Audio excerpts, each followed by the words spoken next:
늘 주일의 말씀이 좀 중요하다고 생각이 되는데 오늘은 여러분 좀 더 집중해서 오늘 말씀을 좀 잘 들어주셨으면 좋겠습니다. 제가 어느 때부턴가 좀 조심하게 되는 말의 표현이 있는데요. 그게 뭐냐면 교회를 다닌다는 말입니다. 예수님을 믿는다 혹은 누구에게 좀 물어볼 때 예수님 믿느냐라고 하는 말을 나는 교회 다닌다, 교회를 다니느냐라는 말로 대신할 때가 있었어요. 물론 요즘도 이게 불쑥 튀어나오기도 하지만 또 교회를 다닌다, 교회를 다니느냐 이게 뭐 완전히 틀린 표현도 아닙니다. 하지만 정확히 말하는 것이 좋겠다라는 생각이 들었어요. 여러분, 우리는 교회를 다니는 사람이 아니라 예수님을 믿는 사람들입니다. 우리가 그 표현을 써야 돼요. 누군가에게 물어볼 때도 교회 다니세요가 아니라 예수님 믿으세요예요. 여러분, 이 질문의 표현이 그 사람의 신앙을 말해주는 겁니다. 많은 사람들의 생각 속에 예수님을 믿어서 찾아온 큰 변화가 뭔가 해보면 교회를 다니는 거예요. 몸으로 움직이고 내게 있는 시간을 거기에 투자한다고 생각하는 거예요. 그것이 예수님을 믿고 가장 큰 변화라고 생각을 하는 겁니다. 여러분, 우리가 예수님을 믿고 변한 것은 단지 교회를 다니는 것이 아니라 예수님은 모든 것의 모든 것이에요. 우리가 예수님을 믿는다고 하는 것은 삶의 기반이 달라지는 겁니다. 터가 달라지는 거예요. 예수님 믿으면 삶 전체가 완전한 큰 변화가 일어나는 겁니다. 여러분, 오늘 본문에 마치 사도 바울이 에베소 지역에 복음을 전했어요. 복음을 전했는데 복음 전하기 전까지는 이 에베소의 주인은 우상이었습니다. 아뎀이라고 하는 우상이었어요. 엄청나게 큰 이 우상이 자리 잡고 있어서 모든 그 에베소 사람들의 주인 역할을 했는데 복음이 들어가니까 그 우상이 무너졌어요. 큰 변화가 일어났습니다. 그 일대에 큰 소동이 일어났어요. 여러분, 이것이 예수 믿는 사람의 변화라는 겁니다. 내가 예수님 제대로 믿으면 내 삶에 그동안 주인 잡았던 것들이 다 무너지게 되는 거예요. 소동이 일어나는 거예요. 큰 변화가 일어나는 겁니다. 단지 교회를 다닌다는 것만으로 우리가 표현이 다 될 수 있는 것이 아닙니다. 내가 예수님을 믿는데도 여전히 아무런 변화가 없어요. 교회만 다니고 있어요. 그렇다면 오늘 본문의 표현으로 볼 때 그런 내 모습으로 인하여서 사단이 풍족한 생활을 하고 있다는 거예요. 사단이 내게 여전히 죄에 대해서 시험을 주고 유혹을 주는데 내가 믿음으로 차단치 못하고 이겨내지 못하고 여전히 사단이 주는 모든 죄의 시험을 다 받아 누리고 있다면 역시 오늘 본문으로 볼 때 사단의 영업이 성황을 이루고 있다는 겁니다. 여러분, 우리가 정말 예수님 제대로 믿어서 내 삶에 또 내 마음에 사단이 막 소동을 일으킬 만한 그런 큰 변화가 우리 가운데 일어날 수 있기를 축복합니다. 더 이상 사단이 나 때문에 풍족한 생활하면 안 돼요.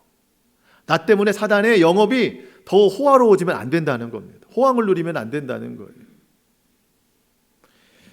내게 변화가 필요합니다.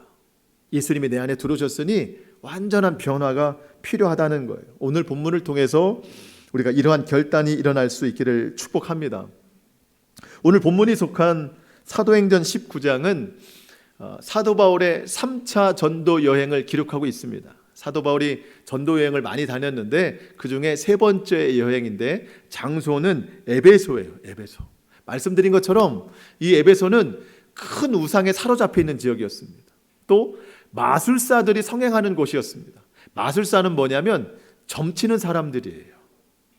귀신과 하나 돼서 점치는 사람들이 이곳에 굉장히 많았습니다. 그러니까 우상이 있죠. 점치는 자들이 많죠. 완전히 영적으로는 혼탁한 곳이 에베소입니다. 그 에베소 지역에 사도 바울이 복음을 전하니까 이 모든 마술이 떠나가고 우상이 떠나가는 거예요. 사도 바울은 어디를 가든지 복음을 전했어요. 복음의 씨앗을 뿌렸습니다. 그 열심히 복음을 전하는 사도 바울의 모습을 보고 하나님께서 그 손에 능력을 더하셨습니다. 하나님의 능력이에요. 그러니까 사도 바울이 믿음을 가지고 병든 자를 위해서 손을 얹어서 기도하면 그 사람이 병 고침을 받는 거예요. 또 사도 바울이 또 귀신 들린 자에게 기도하면, 예수의 이름으로 선포하면 그 귀신이 떠나가더라는 거예요. 심지어 사도 바울은 한 사람이니까, 병든 자는 많으니까 사람들이 그 소문을 듣고 사도 바울의 몸에 있는 소지품을 가지고 가서 병든 자에다가 얹어놓으면 병이 나았다는 것이 성경에 나오는 기록입니다. 심지어 사도 바울이 땀을 닦기 위해서 손수건, 저도 손수건을 좀 가지고 다녀야 되나 봐요. 손수건, 이 손수건을 누가 가져갔어요. 그래서 병든 자에게 올려놨더니 그 병이 나았다는 거예요. 사도 바울은 복음을 전하기도 했지만 텐트를 만드는 사람이어서 직업이 있었어요. 그래서 앞치마를 꼭 두르고 있었습니다. 그 앞치마를 가져다가 귀신 들린 자에게 갖다 놨더니 그 귀신이 떠나가더라는 겁니다.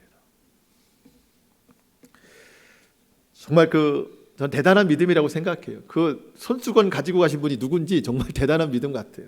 그 사람의 믿음도 대단하고 또 에베소 지역을 변화시키려고 하는 사도 바울의 믿음과 그 사랑도 대단하지만 이 모든 일은 누가 하시는 겁니까? 하나님이 하시는 거예요. 하나님이 하시는 거예요. 여러분, 손수건의 능력이 있는 게 아닙니다. 앞치마의 능력이 있는 게 아니에요. 그게 어느 상표인가 그게 궁금한 게 아니에요. 모든 것을 하나님이 하시는 거예요. 여러분, 이 역사 오늘 우리 가운데 일어날 수 있습니까? 못 일어납니까? 일어날 수 있습니다. 중요한 건 뭐예요? 믿음이라는 거예요. 믿음. 여러분, 사도 바울을 사역하면서 늘 언제나 이런 일이 있었던 건 아닙니다. 이러한 기적이 필요하다고 하나님 생각하시니까 그때 이런 일이 일어나는 거예요. 근데 하나님이 이 역사를 일으키겠다고 하셨는데 그때 믿음이 없으면 이 일이 안 일어나는 거예요. 그렇기 때문에 우리는 항상 믿음으로 준비하고 있어야 되는 거예요. 그러면 하나님이 필요하신 때에 그 믿음을 갖다가 쓰시는 거라는 겁니다. 주님은 우리에게 그래서 늘 믿음으로 깨어있으라 말씀하십니다. 마귀가 틈타지 못하도록, 또 하나님이 어떻게 그 믿음을 쓰실지 모르니까 우리가 믿음에 깨어있어야 된다고 말씀하시는 거예요. 근데 여러분, 이 사도 바울이 병을 고치고 귀신을 내쫓는 이 일들이 막 소문이 나니까 이거를 가지고 자기도 수익을 좀 잡아보겠다고, 돈을 벌겠다고 하는 사기꾼들이 막 등장하는 거예요. 자기도 예수의 이름으로, 바울이 전하는 그 예수의 이름으로 전파해서 사람들을 고쳐서 돈을 좀 벌어보겠다고 하는 사기꾼들이 등장합니다. 근데 여러분, 요즘에 이 사기꾼이라는 말에 다른 의미도 막 돌더라고요. 사기꾼이 원래 뜻은 뭐죠? 꾼이 뭐예요? 꾼, 능통한 사람. 사기를 치기에 능통한 사람이 사기꾼인데, 요즘에는요 올림픽 끝나고 나서 다른 의미의 사기꾼이 있습니다. 사기를 진작시키는 사람. 그래서 양궁 선수가 막 화이팅 막 외쳤잖아요. 사기꾼이에요. 자기 편에 사기를 막 진작시키는 사람. 그걸 요즘에 사기꾼이라고 한대요. 여러분, 좋은 의미의 사기꾼 되시기 바랍니다. 예, 우리에게 주신 믿음과 은혜를 가지고 힘들어하는 성도들을 막 사기를 진작시켜야 돼요. 믿음과 사랑으로. 그런 사기꾼 되어야 되는데, 오늘 본문에는요 다른 사기꾼, 진짜로 사기를 치는 사람이 막 등장을 해요. 바울은 예수의 이름으로 선포했을 때 기적이 일어났는데, 성경에 보니까 이 사기꾼들은요 시험 삼아 불렀대요. 망령되이 불렀대요. 돈벌이로 예수의 이름을 불렀다는 겁니다. 오늘 우리가 읽지는 않았지만 13절에 보시면 그 이야기가 나와요. 13절, 이에 돌아다니며 마술하는 어떤 유대인들이 시험 삼아 악귀 들린 자들에게 주 예수의 이름을 불러 말하되, 내가 바울이 전파하는 예수를 의지하여 너희에게 명하노라 하더라. 이런 일들이 일어나는 겁니다. 그런데 문제는 그 지역에 하나님을 예배하는 제사장이 있었습니다. 스와게라고 하는 이름의 제사장이 있었는데, 이 아들이 7인데요 이 7명의 아들도 시험 삼아 예수의 이름을 부르면서 돈벌이 하던 사람들이 있었더라는 거예요. 이 종교적으로 완전히 무너진 것이죠. 그 스와게의 7 아들들도, 제사장의 7 아들들도 똑같이 예수의 이름을 시험 삼아서 돈벌이로 또 어떤 귀신 들린 사람에게 가서 7 아들이 한 명에게 예수의 이름으로 떠나가라 한 거예요. 근데 이상한 반응이 나타났죠. 여러분, 15절 16절, 악귀가 대답하여 이르되 내가 예수도 알고 바울도 알거니와 너희는 누구냐 하며, 악귀 들린 사람이 그들에게 7명에게 뛰어올라 눌러 이기니 7명이 상하여 벗은 몸으로 그 집에서 도망하는지라.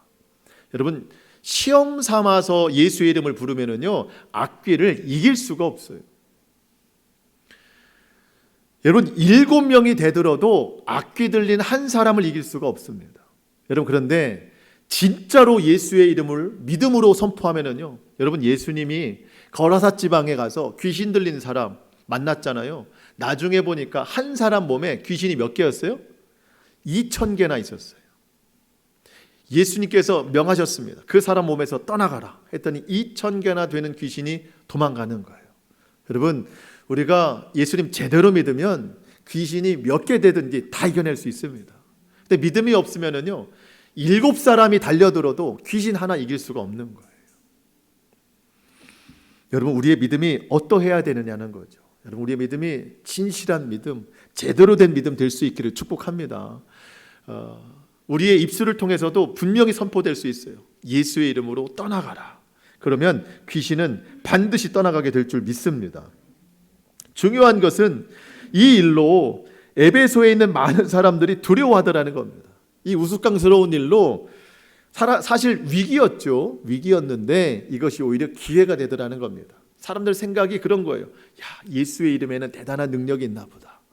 바울이 선포하는 예수의 이름의 능력이 있고 이것을 시험 삼아 부르면 오히려 당하는구나. 우리 예수님 제대로 믿어보자. 이런 결과가 그 지역에 막 퍼진 거예요. 제일 긴장한 사람들이 누군가 했더니 마술사예요. 점치는 사람들입니다. 내가 그동안 점쳐서 살아왔는데 더 이상 이것으로는 안 되겠다. 나도 예수님을 믿어보자. 회개의 역사가 일어났습니다. 여러분, 회개의 역사는 마음으로만 그치는 게 아니에요. 자기의 삶을 완전히 불태우는 거예요. 그래서 이 마술사들이 마치 자기들의 성경책인 마술책, 그것을 보고 점을 치는 거죠. 이 마술책을 다 불살라 버렸습니다. 마술책을. 회개는 행동으로 이어지는 거예요. 그랬을 때 이 마술사들이 불사른 책이요, 오늘 성경 19절에 보니까 계산해 보니까 은 5만이나 되더라. 굉장히 많은 값의 책을 다 불태웠다는 겁니다. 더 이상 에베소 지역은 마술이 성행하지 않습니다. 예수 그리스도의 복음이 주인 역할이 되기 시작하는 거예요. 그래서 오늘 본문 20절에 보니까 주님의 말씀이 힘이 있어 흥왕하여 세력을 얻더라. 이전까지는 거짓 영, 귀신, 마술이 힘을 얻었는데 이제는 그 지역에 예수의 힘, 말씀의 힘이 흥왕하여 세력을 얻더라. 저와 여러분의 삶에, 우리의 모든 가정 안에 이 예수 그리스도의 복음의 세력이 더욱 흥왕하여질 수 있기를 축복합니다. 지금 우리 집에, 우리 가정 안에 어떤 세력이 더 강하고 있습니까? 염려의 세력, 근심의 세력이 더 있다면 믿음으로 이겨내야 되는 거예요. 오직 예수의 세력이 강해져야 된다는 겁니다. 그 이름 앞에 모든 것은 다 무릎 꿇게 되어 있어요. 그래서 우리가 예수님 제대로 믿자는 겁니다. 이런 상황 속에서 오늘 본문이 시작이 되는데요. 여러분, 지금 에베소 지역에 이런 역사가 막 일어나니까 얼마나 분위기가 좋습니까? 사도 바울이 사역하기에도 굉장히 기분이 좋을 것 같아요. 그런데 갑자기 사도 바울이 무슨 얘기를 하냐면 나는 이곳을 떠나겠다는 거예요. 이곳을 떠나겠다. 사실 인간적으로 보면 이해하기가 참 어렵습니다. 왜냐하면 더 여기서 이 지역을 바로 세워야 될 분위기인데 떠나겠다라는 겁니다. 자, 21절, 22절. 오늘 본문 21절, 22절. 이 일이 있은 후에, 지금 이렇게 마술사들이 다 버리고 돌아오는 이 성령의 역사가 일어난 후에 바울이 마게도냐와 아가야를 거쳐서 어디로 가요? 예루살렘으로 나는 가겠다 하기로 작정하여 이르되. 작정하여, 제가 금요일에도 말씀드렸지만 동그라미, 작정하여가 제일 중요하다는 거예요. 작정하여. 내가 거기 갔다가 후에 로마까지 가야 됩니다. 그러니까 1차적인 목적지는 예루살렘을 가야 되는 겁니다.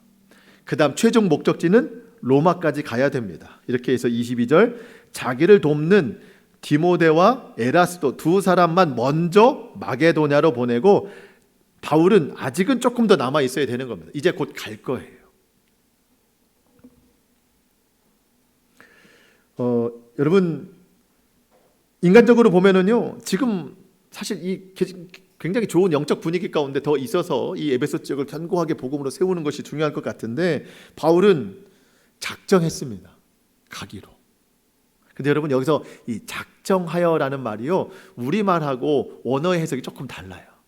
우리말은 그냥 바울이 결단한 것 같잖아요. 근데 원어 해석으로 보면은요, 이 푸뉴마, 성령이라는 단어가 들어가요. 그러니까 성령에 의해서 결심했다는 뜻입니다. 이게 성령에 의해서 결심했다. 어쩌면 바울도 더 있고 싶었을 수도 있겠어요. 왜냐하면 너무 좋은 분위기 속에서 흘러가고 있으니까. 하지만 성령님께서 바울에게 가라, 예루살렘으로 가라, 그리고 로마까지 가야 된다, 이 말씀을 주셔서 사도 바울이 성령 안에서 결심했어요. 작정했어요. 저는 이것을 보면서 우리가 좀 깨달은 게 있어야 된다고 생각하는데요. 여러분, 우리 작정하죠. 아주 작정하고 하죠, 우리도. 근데 그 작정이라는 것이 성령의 음성을 듣지 않고 내가 다 계산하고 내 경험으로 하고 내 생각대로 하는 적이 굉장히 많습니다. 그게 우리의 작정이죠. 그러다가 결과가 안 좋아지면 그때 하나님 앞에 나아가서 하나님께 따지듯 묻는 것이 내 작정입니다. 하나님, 왜 나에게 이런 결과를 주세요? 여러분, 우리의 작정은 우리말의 작정이 아니라 이 헬라 원어의 작정처럼 성령 안에서 깨달음을 얻고 그 말씀에 순종하는 작정이 될 수 있기를 축복합니다. 근데 저도 여기서 한 가지 의문점이 생겼어요. 주님, 저도 그러고 싶습니다. 근데 안 들리는데 어떡해요? 성령님이 말씀해 주시면 저도 순종을 하겠는데, 사도 바울도 어디를 가게 되면 성령님이 가라 할 때 가고, 또 뭘 열심히 하려고 할 때 성령님이 막으시면 또 안 했거든요. 그렇게 순종을 했는데, 오늘 나에게도 성령님이 그렇게 가라 하면 가고 하지 말라 하면 안 하겠습니다. 근데 그 말씀이, 인도하심이 내게 보이지 않고 들리지 않는데 어떻게 하겠습니까? 라는 답답한 의심이 생겨요. 그러면서 제 마음의 결론은 뭐냐면 뭘까요? 훈련이다. 훈련이다. 사도 바울이 처음부터 이러진 않았을 거예요. 사도 바울도 계속해서 훈련하는 가운데 이렇게 성령의 음성을 듣게 된 겁니다. 훈련에도 몇 가지 단계가 있는 것 같아요. 첫 번째는 마음의 결단입니다. 성령님이 말씀하시는 대로 순종하겠습니다라고 하는 결단부터 있어야 돼요. 그 다음에 뭐가 있어야 될까요? 기도해야 되겠죠. 성령님, 나에게 말씀해 주세요. 내가 오늘 이런 저런 일로 분별이 필요하고 성령님의 말씀이 필요한데 성령님, 저에게 말씀해 주세요라고 하는 간절한 기도가 필요합니다. 세 번째 단계는 뭘까요? 세상의 소리를 차단하는 겁니다. 우리는 기도해놓고 인터넷 검색하고 있죠. 응답이 거기에서 오는 줄 알고. 내가 너무나도 간절한 기도의 제목이 있는데 이거 어떻게 해결하지? 검색하고 있어요. 응답이 거기에서 온다고. 여러분, 성령님께 기도했으면 세상의 가능성을 차단하는 거예요. 세상의 분주한 소리를 차단하는 겁니다. 성령의 음성을 들어야 되는 겁니다. 우리는 사실 거기에서 막힐 때가 많이 있어요. 성령의 음성에 귀를 기울이는 영적인 노력이 필요합니다. 그리고 마지막 단계는 인내예요. 인내. 여러분, 하나님이 이삭을 주신다고 하면 이삭이 나올 때까지 기다려야 되지 이스마엘을 놔버리면 안 돼요. 우리가 인내가 필요합니다. 인내. 저와 여러분이 오늘 이러한 좀 작정이 있었으면 좋겠습니다. 여러분, 지금도 여러 가지로 분별이 필요하고 선택의 상황이 필요하고 답답한 일들에 대한 해결이 필요한 때를 살고 있잖아요. 이런 때 바울처럼 성령 안에서 결심하는 작정이 필요하거든요. 저와 여러분이 마음의 결단, 그리고 기도, 세상의 모든 것을 차단하고 하나님 음성에 귀를 기울이는 삶, 주시는 말씀에 순종하는 그러한 삶이 될 수 있기를 축복합니다. 이제 23절부터 이제 본격적으로 소개되는 것이 에베소 지역에 있는 큰 우상 아데미 여신이 무너지는 겁니다. 저도 요즘에 가끔 이렇게 어디 외부를 지나가다 보면 차를 타고 저 멀리에 엄청나게 큰 금신상 같은 게 보여질 때가 있어요. 다른 종교들의 어떤 우상이죠. 정말 멀리서도 보일 정도로 아주 큰 우상들이 있는데요. 글쎄, 모르긴 몰라도 아데미 여신이 그것보다 훨씬 더 커요. 굉장히 큰 이 은으로 만든 신상. 아데미는 여신입니다. 여신. 사진으로 보면은요, 이 여신이 풍요와 다산을 상징하는 겁니다. 그러니까 그 모습이 참 이상해요. 그 여인의 유방이 수십 개가 이 몸을 두르고 있어요. 그 형상을 가지고 있습니다. 그러니까 그것을 보거나 그 앞에서 빌면 풍요가 온다고 생각이 되는 거예요. 다산이 된다고 생각이 되는 겁니다. 그래서 에베소에 있는 모든 사람들은 그 앞에 가서 절을 하던가, 아니면 어떤 일들이 많이 성행하냐면 에베소 사람들은요, 그 아데미 여신의 작은 모형, 마치 열쇠고리처럼 그거를 가지고 몸에 지니고 살아요. 그리고 각 집에 그 모형이 하나씩 다 있는 거예요. 제가 일본에 단기 선교를 갔을 때에도 이제 막 전도지를 막 돌리는데 각 집마다 그 두꺼비 같은 형상 같은 게 다 있더라고요, 대문에. 아마 그런 것처럼 이 아데미의 그 형상이 각 집마다 다 있는 겁니다. 그런데 사도 바울이 그 지역에 가서 복음을 전하니까 이 무너지기 시작하는 거예요. 아까는 마술사들이 무너졌죠. 헛된 영이 다 무너졌죠. 이제는 이 우상이 무너지기 시작하는 겁니다. 그래서 오늘 보면 23절에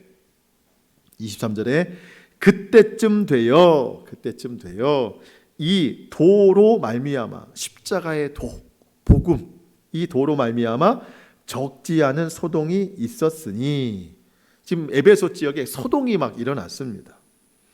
하나님의 십자가의 도, 예수 그리스도의 구원의 복음이 에베소 지역에 선포되니까 이런 일들이 막 일어나더라는 겁니다. 지금까지는 에베소 지역의 모든 사람들이 정말 이 아데미 여신의 모형을 다 가지고 있었는데, 또 집안에도 다 들여놨었는데 이런 일들이 일어나지 않는 거예요. 예수 그리스도의 복음을 듣고 난 뒤에 거짓 영에 사로잡혀 있던 것들이 떠나가게 되는 겁니다. 그동안은 이 아데미 여신 앞에 가서 막 빌고 절을 하면 우리 집에 풍요가 온다고 생각했는데, 예수 그리스도의 복음을 들으니까 거짓인 것을 알게 되는 거예요. 진짜 풍요는 어디서 와요? 예수님에게서 온다. 구원은 예수님에게서 오고, 구원받은 백성에게는 하나님이 그의 인생을 책임지시고 그의 가정을 채우신다라고 하는 진리가 선포가 되니까 거짓된 것들이 막 무너지기 시작하더라는 겁니다. 분노하는 사람들이 일어나요. 누가 분노할까요? 아데미 여신, 이 우상을 가지고 그 조그맣게 만든 그 수공업자들, 또 아데미 여신을 그 집에 들여놓게 하는 그 공예품을 만들던 사람들이 분노하기 시작합니다. 왜? 자기 사업이 망하게 된 거예요. 더 이상 사람들이 그걸 사가지 않는 겁니다.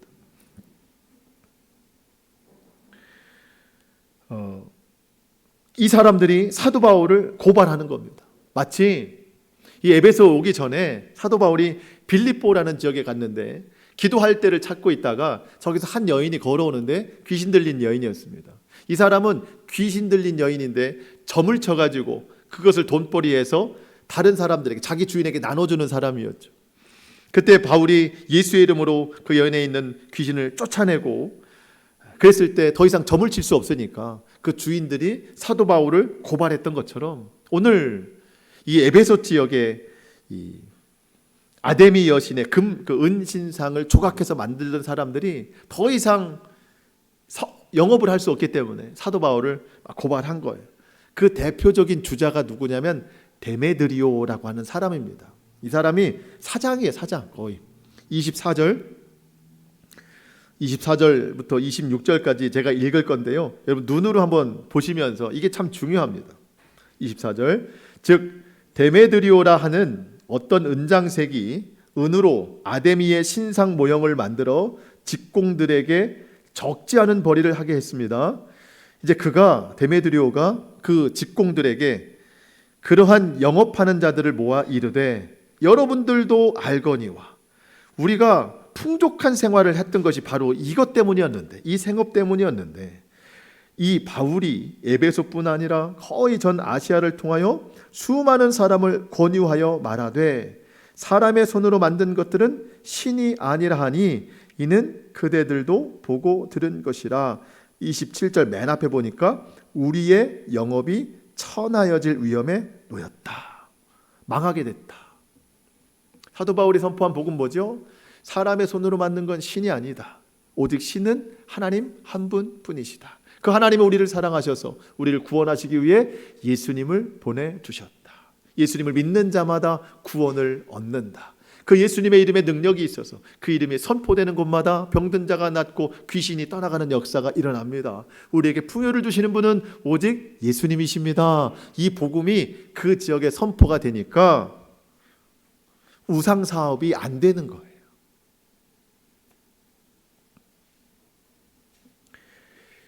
이 우상을 모형으로 만들어서 미니어처로 만들어가지고 팔던 그 영업이 지금까지는 풍족한 생활을 하도록 가장 좋은 사업이었는데 이 생활에 큰 타격이 왔습니다. 이 일로 에베소 지역에 적지 않은 소동이 일어났습니다. 저는 이 모습을 보면서 내 삶이 에베소였다. 예수님 만나기 전에 내 삶이 에베소였다. 마술사들이 성행하는 지역, 거짓된 영에 사로잡혀 있던 지역, 사단의 노예로 살던 것이 나였잖아요. 그게 내가 에베소와 같은 모습이고, 여전히 나는 이 세상의 우상 속에서 사로잡혀서 그 우상에 시키는 대로 그 우상 앞에 절하고 우상에 노임받지 못하는 그런 인생을 살던 에베소와 같은 나에게 사도 바울이 복음을 전한 것처럼 예수 그리스도께서 찾아오셔서 하나님의 말씀으로 구원에 이르게 하시고 예수 그리스도를 따르는 삶을 살게 하셨는데, 과연 오늘 내 삶에 어쩌면 당연하게 일어나야 되는 이러한 적지 않은 소동이 과연 내 삶에도 일어나고 있느냐는 거예요. 복음이 들어왔으면 소동이 일어나야 되는 거예요. 근데 내 삶에 소동이 지금 일어나고 있는가?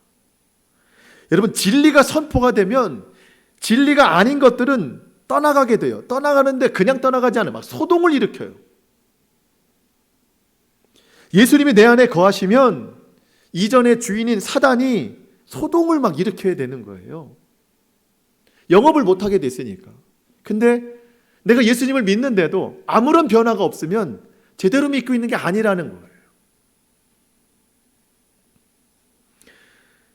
여러분, 에베소의 주인은 사실 아데미였습니다. 아데미 우상이 주인이었어요. 근데 그 주인의 자리가 뺏겼잖아요. 예수님이 주인 되셨습니다. 물론 모든 사람이 다 예수님을 믿는 것은 아니었습니다. 에베소라고 해도. 하지만 예수님의 복음이 선포되기 전까지는요, 그 어떤 것도 아데미 여신을 1cm조차 흔들지 못했어요. 근데 예수님의 복음이 선포되니까 아데미 여신이 흔들리고 심지어 넘어지게 된 거예요. 우상 사업으로 호황을 누리면서 풍족한 생업을 하던 사람들이 빈곤해졌어요. 영업이 위태로워졌습니다. 여러분, 우리의 옛 주인은 사단이었죠. 하지만 이제는 예수님이 나의 새로운 주인이십니다. 옛 주인이었던 사단이 이제 우리에게 함부로 하지 못해요. 다만 사단이 할 수 있는 것은 유혹과 시험입니다. 우리를 막 유혹해요. 영업하는 거예요. 내가 주인이 바뀌었는데도, 예수님이 내 주인인데도 사단이 여전히 하고 있는 유혹과 시험에 넘어갈 때 사단이 뭐라고 하는 줄 아세요? 내가 하나님의 자녀들을 이겼다. 내가 유혹해서 죄짓게 했다 하면서 마음에 풍족한 생활을 누리고 있는 거예요. 사단이 지금 우리를 영업의 수단으로 삼고 있다는 겁니다. 근데 예수님께서 십자가에서 보혈로 값을 치르시고 우리를 사셨잖아요.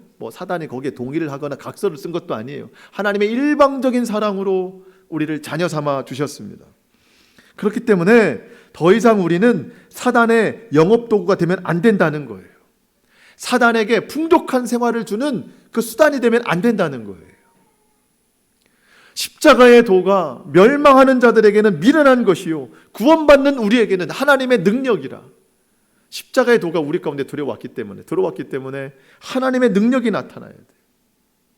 그래서 바라기는 오늘 본문 아까도 읽었지만 23절에 그때쯤 되어 십자가의 도로 말미암아 적지 않은 소동이 일어났으니, 여러분 오늘 이 성경에 나오는 그때쯤 되어가 오늘 저와 여러분이 오늘 될 수 있기를 축복합니다. 이제는 정말 사단에게 넘어가지 말고 오히려 사단이 나에게 막 소동을 일으킬 정도로 믿음의 큰 변화가 일어나야 된다는 거예요. 우리가 수요일에 우리가 히브리서 말씀을 보는데요. 이제 거의 끝나가고 있는데 히브리서 12장 1절에 보면은요, 우리는 믿음의 경주를 하고 있다. 주님 오시는 그날까지 믿음의 달리기를 하고 있다. 여러분, 달리기 선수들은요 아주 간편한 복장을 하고 아주 가벼운 운동화를 신습니다. 그래야 빨리 뛸 수 있고 멀리 뛸 수 있는 거예요. 그런 우리에게 히브리서 기자가 믿음의 경주자니까 우리도 무거운 것을 좀 벗어버려야 된다. 두 가지인데, 하나는 무거운 짐을 벗어버리고 또 하나는 얽매이기 쉬운 죄를 벗어버려라 그래요. 무거운 짐은 염려, 근심, 걱정입니다. 이런 거 내려놔야 믿음의 완주를 할 수 있고, 또 한 가지 얽매이기 쉬운 죄를 벗어버려라. 이 얽매이기 쉬운 죄가 뭔가 했더니요, 사단이 우리가 그냥 지나칠 수 없게끔, 참새가 방앗간을 그냥 지나치지 못한다 하는 것처럼 사단이 우리가 그냥 지나치지 못하게끔 아주 보기 좋게 그럴싸하게 차려놓은 시험과 유혹의 식탁이에요. 아주 그럴싸하게 차려놓은 거, 우리가 거기를 그냥 못 지나가는 거, 이게 얽매이기 쉬운 죄예요. 얽매이기 쉬운 죄. 이거를 내려놓지 않으면, 벗어나지 않으면 믿음의 경주를 완주할 수 없다는 거예요. 여러분, 사단은 영업하는 자입니다. 영업하는 자예요. 뭘 팔까요? 죄를 팔아요. 우리에게 죄를 파는 겁니다. 여러분, 물건을 팔면 값을 받아야 될 거 아닙니까? 우리에게 사단이 값을 요구하는 죄의 값은 뭐예요? 사망입니다. 영원한 죽음이에요. 죄를 짓게 하는 방법이 여러 가지입니다. 행동으로 지은 죄, 마음과 생각으로 짓는 죄, 말로 짓는 죄, 하나님 말씀에 불순종한 죄. 이 죄의 종류는 다 다르지만 값은 하나예요. 우리가 돈을 내는 것처럼 사망으로 값을 내는 겁니다.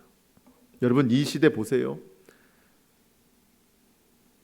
사단이 그 영업하면서 얼마나 호황을 누리고 있는지 몰라요. 여러분, 뉴스를 보세요. 인터넷 기사 같은 거 보면은요, 정말 생각지 못한 범죄들 많이 일어나잖아요. 여러분, 누가 호황을 누리는 거예요? 사단이 호황을 누리고 있는 겁니다. 영업하고 있는 거예요. 풍족한 생활을 하고 있는 겁니다. 여러분, 인터넷 뉴스에만 그런 게 나오는 게 아니에요. 내가 얼마나 사단을 풍족하게 하고 있는지 몰라요. 지금 한 주간 살아오면서 하나님이 하지 말아라 했던 죄는 다 짓고 살고, 하라 한 거는 또 하지 않는 그 죄를 짓고 살아요. 하나님을 멀리한 죄, 세상 즐거움에 빠진 죄, 정욕이 있죠, 쾌락이 있죠, 거짓과 음란과 탐욕, 정죄하고 분노하고 혈기 있고 분열시키고 미움과 다툼이 있고. 여러분, 내가 이러고 살았어요. 이러고 나서 계속 사단에게 값을 치렀어요. 그러니 사단이 얼마나 그 영업의 호황을 누리겠습니까? 여러분, 나부터 사단의 영업 도구가 되면 안 되겠습니다. 나부터 이거를 끊어내야 되는 거예요. 그러면서 다른 사람에게 복음의 영향력을 나타내야 되는데, 여러분, 우리 주변에도 사단의 영업 도구로 쓰임받고 있는 사람이 얼마나 많습니까? 아직 분별이 없어서, 믿음이 없어서 그저 사단에게 손쉽게 넘어가는 사람들이 얼마나 많습니까? 그냥 단지 죄를 짓는 게 아닙니다. 사단의 영업에 넘어간 것이고, 그 죄에는 대가가 반드시 있어요. 우리가 그것을 막아내야 되는데 나부터도 영업의 도구가 되고 있으니 할 수가 없는 거예요. 오늘 저와 여러분이 이 일에 완벽하게 막아서는 믿음의 결단이 있기를 축복합니다. 더 이상 사단에게 내주면 안 되는 거예요. 나부터 정신 차려야 돼요. 그리고 내 주변에 여전히 넘어가고 있는 많은 사람들을 말씀으로 권면하고 또 그리스도의 향기로 그들을 이끌어내야 되는 겁니다. 이것이 하나님 나라를 위한 삶이고 하나님의 영광을 위한 삶이라는 겁니다. 여러분, 그래서 우리가 여러 가지 지켜야 되겠지만 가장 먼저 마음 지키십시오. 마음 지키고 생각을 지키고 손과 발을 잘 지키고 특별히 입술을 잘 지켜야 돼요. 입술. 이 입술로 짓는 죄가 굉장히 많습니다. 유혹과 시험에 넘어가지 않도록 성령 안에서 잘 깨어 있을 수 있기를 축복합니다. 하나님은 우리에게 말씀과 믿음으로 영적인 풍족한 생활을 하라고 하셨는데 우리는 오히려 사단을 풍족하게 하고 있어요. 지금. 이제 그 생활을 잘 끊어내야 된다는 겁니다. 이것이 예수 믿는 변화예요. 단지 교회를 다니는 게 변화가 아니에요. 이 정도의 변화가 있어야 돼요. 소동이 일어나야 돼요. 이것이 예수 믿는 힘입니다. 생계에 큰 위협이 닥친 데메드리오가 사람들을 막 선동합니다. 자, 이 부분을 보면서 말씀을 좀 마치려고 하는데, 여러분 이 시대에 이런 현상이 얼마나 드러나는지 몰라요. 데메드리오가 사람들을 선동해. 아까도 말씀드렸죠. 바울이라는 사람이 예수의 그 말씀을 전하니까 우리에게 타격도 있지만 이 아데미 여신이 좀 넘어가고 있는 거 아니냐. 에베소뿐만 아니라 아시아 전 지역에서 아데미 여신을 따르고 있는데 이 위상이 지금 떨어지고 있는 거 아니냐. 우리가 힘을 합쳐서 저 바울을 가둬야 된다. 안 그러면 아데미가 완전히 무너진다. 이게 명분입니다. 이 명분을 앞세워서 뭘 벌고 싶다는 거예요? 돈을 벌고 싶다는 거예요. 그럴듯한 명분은 있지만 그게 사실이 아니에요. 그 속에 감추어진 자기 이익이 있는 겁니다. 여러분, 명분과 실리가 다르게 나타나는 거, 이것이 사단의 전략입니다. 여러분 27절 보겠습니다. 우리의 이 영업이 천하여질 위험이 있을 뿐 아니라 큰 여신 아데미의 신전도 무시당하게 되고 온 아시아와 천하가 위하는 그 위험도 떨어질까 하노라 하더라. 아데미를 위하는 것 같지만 돈 벌자는 겁니다. 지금 생계를 갖자는 겁니다. 사단이 우리에게 그럴듯한 명분을 내세우면서 실제로는 자기 이기심을 나타내게 할 때가 너무 많습니다. 믿음으로 행한다고 하면서 자기 주장 펼칠 때 있어요. 공동체를 위한 일이라고 하면서 자기 유익을 구할 때가 있습니다. 그럴듯한 명분 내세우면서 결국 큰 것을 위한다고 말하면서 결국 나중에 들여다보면 자기 이속 차리는 일들이 굉장히 많아집니다.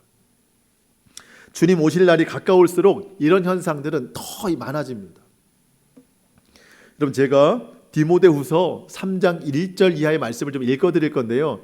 조금 길어요. 하지만 어렵지 않기 때문에 여러분 잘 이해하시면 좋습니다. 마지막 때가 되면, 주님이 오실 날이 가까워지면 이런 일들이 일어납니다. 바울이 디모데에게 설명하는 건데요. 디모데후서 3장 1절 이하, 너는 이것을 알라. 말세에 고통하는 때가 이르러 그때가 되면 사람들이 자기를 사랑합니다. 명분은 공동체를 위한다고 해요. 전체를 위한다고 해요. 하지만 실리는 뭐예요? 자기 사랑하는 겁니다. 자기를 사랑하며 그 형상의 대표적인 모습, 돈을 사랑하며. 오늘 나오죠. 데메드리오가 돈 벌려고 그럴듯한 명분 내세우는 겁니다. 마지막 때가 되면 이런 일들이 나타나는 거예요.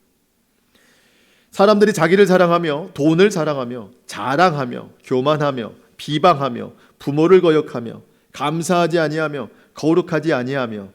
자, 이 다음부터 또 나오는 현상인데요. 무정하며 원통함을 풀지 아니하며 모함하며 절제하지 못하오며 사나우며. 여러분, 이 절제하지 못하고 사나운 분노가 또 드러납니다. 이것도 실리를 추구하는 거예요.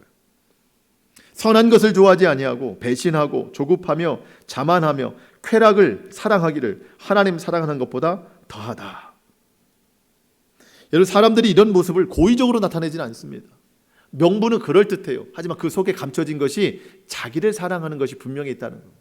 자기를 보호하려고 하는 것이 분명히 있다는 겁니다. 여러분, 그럴듯한 명분이 나를 지켜주는 게 아니에요. 나를 지켜주시는 분은 오직 예수 그리스도예요. 성령님이 나를 보호해 주십니다. 우리가 순전한 마음으로 하나님 말씀에 순종하면서 살아갈 때에 주님의 인도하심과 보호하심이 나를 도와주신다는 거예요.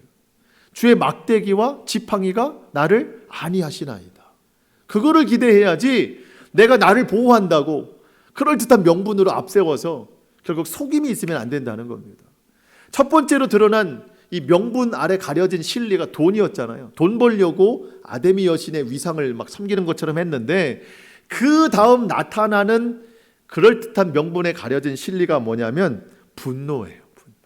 분노. 여러분, 사람들은요 분노할 거리를 찾아요. 갈수록 시대는 더 그렇습니다. 그런데 내가 막 분노하려고 하면 그게 이유가 되면 안 되잖아요. 그럴듯한 명분을 내세우고 나는 거기에 막 분노하기 시작하는 겁니다. 사람들이 바울을 붙잡아요. 붙잡는데 바울이 보이지 않아요. 바울의 동료들만 이제 붙잡아다 놓고 연극장으로 데려갑니다. 여러분, 이 당시에 연극장은 모든 사람들이 모일 만한 곳인데 그 참고 서적에 보니까 한 2만 5천 명, 3만 명 들어가는 곳이래요. 그 사람들이 운집해 놓고 두 사람을 막 거기서 막 참소하는 거예요. 바울은 아직 붙잡히지 않았어요. 시간이 흘렀습니다. 사람들에게 물어봐요. 옆에 있는 사람들끼리 서로 막 분노를 해놓고 막 험한 말을 해놓고 다 끝난 다음에 당신은 여기 왜 왔습니까? 모르겠어요. 그럼 당신은 왜 왔습니까? 모르겠어요. 그냥 왔어요. 왜 왔지 우리가? 이런 일이 일어나는 겁니다. 데메드리오가 싹 빠지고 나니까 사람들은 분노할 거리만 찾았지 왜 왔는지 모르는 거예요. 여러분, 오늘 보면 마지막 32절 보겠습니다. 32절. 사람들이 외쳐 어떤 이는 이런 말을 어떤 이는 저런 말을 하니 모인 무리가 분란하여 태반이나 어찌하여 모였는지 알지 못하더라. 나중되니까 왜 모였는지 모르는 거예요. 분노를 다 쏟아내고 나니까 왜 모였는지 모르는 거예요.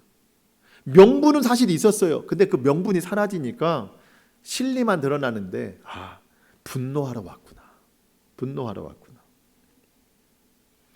여러분, 우리가 어려운 시대에 삶의 목적을 분명하지 않으면 이런 모습이 될 수밖에 없어요. 저는 오늘 이 시대가 저는 이런 모습이라고 생각이 됩니다. 삶의 목적이 분명하지 않으니까 분노할 일만 찾습니다. 여러분, 요즘에 그 기사를 보면은요, 정말 이유를 알 수 없는 범죄들이 많잖아요. 마스크를 안 썼다고 사람을 죽이려고 그래요. 여러분, 이 서로가 이해 안 되는 일들로 감정이 상해서 그러는 겁니다. 여러분, 요즘 아동학대에 대한 기사가 많이 나오지 않습니까? 부모로서는 그러면 안 되는 일인데 여러분, 어처구니 없는 일들이 많이 일어나는 거예요. 많은 사람들이 정치에 관심을 갖습니다. 사회적인 구조에 관심을 갖습니다. 물론 관심이 갖고 또 신경을 써야 되겠지만 가만히 보면은요, 분노할 일을 찾는 것 같아요. 이 시대가 흐르는 것을 보면서 정말 사랑하고 애착이 있어서 하는 것이 아니라 어떤 것이든지 분노할 거리를 찾고 있는 것 같아요. 그래서 조금만 마음 상하면 서로 다투고 미워하고 흉기를 들고 심지어 사람을 죽이기까지 합니다. 분노할 일을 찾고 있어요. 여러분, 우리는 어때요? 우리 분노할 일 찾고 있는 거 아닙니까? 왜 모였는지 몰라요. 명분은 그럴듯했는데 이게 가려지니까. 여러분, 지금 시대가 전 그렇다고 생각이 되거든요. 이런 때에 그리스도인들이 정신 바짝 차려야 됩니다. 더 기도해야 되고 더 분별을 잘해야 됩니다. 더 예배하고 하나님 말씀에 귀를 기울여야 됩니다. 성령님 안에서 바른 분별을 가지고 믿음으로 살아가는 사람이 진짜 승리하는 사람이에요. 하나님께서 기뻐하실 만한 그 믿음의 삶을 살아낼 수 있기를 주님의 이름으로 축복합니다. 여전히 세상의 주인 노릇하려고 사단이 얼마나 많은 유혹과 시험으로 죄짓게 하는지 몰라요. 그러면서 사단이 다시 한번 영업을 좀 성행하려고 우리에게도 찾아와서 그렇게 죄를 내밀고 유혹을 시험을 하고 있는 겁니다. 우리가 그걸 좀 차단해야 되겠어요. 우리가 이 세대를 본받지 말고 마음을 새롭게 해요. 변화를 받아서 하나님의 선하시고 기뻐하시고 온전하신 뜻이 무엇인가를 잘 분별해서 그 하나님의 말씀에 순종해서 이 어지러운 세상, 분노하는 세상, 분별 없는 세상에 바른 분별력을 가지고 우리가 빛과 소금의 삶을 잘 살아내는 저와 여러분의 삶이 될 수 있기를 주님의 이름으로 축복합니다. 아멘. 기도하겠습니다.